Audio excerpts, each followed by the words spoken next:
चला बिर्याणी लवर्स सगळे पटापट लाईन मध्ये या आणि चॅनलला सबस्क्राईब करा, कारण आज बनते 2 किलोची चिकन बिर्याणी. म्हणजे 2 किलो चिकन आणि 2 किलो तांदळाची ही चिकन दम बिर्याणी बनवायचं ठरवले. आम्ही दोघी बहिणींनी ही चिकन दम बिर्याणी केली आहे.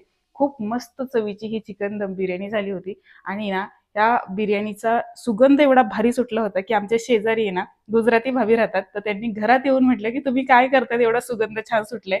आम्ही म्हणलं बिर्याणी. तर म्हणल्या व्हेज की नॉनव्हेज, तर मी म्हणलं नॉनव्हेज. नॉनव्हेज म्हटल्यावरती म्हणलं नाही, आम्हाला व्हेज असेल तेव्हा सांगा. म्हणजे या बिर्याणीचा सुगंध एवढा भारी सुटला होता. खूप मस्त चवीची ही बिर्याणी बनवून तयार झाली. तर आपल्या चॅनलवरती सुद्धा आहे ना भरपूर बिर्याणीचे रेसिपीज अपलोड केलेले आहेत. व्हेज, नॉनव्हेज आणि मटका चिकन दम बिर्याणीची सुद्धा रेसिपी चॅनलवरती अपलोड केली आहे. तर नक्की पहा, चॅनलला भेट द्या आणि चॅनलला सबस्क्राईब करायला विसरू नका. आणि या व्हिडिओला लाईक करायला सुद्धा विसरू नका. चला मग आता दम देतीये. चला या 10 मिनिटात बिर्याणी खायला या आणि चॅनलला सबस्क्राईब करा.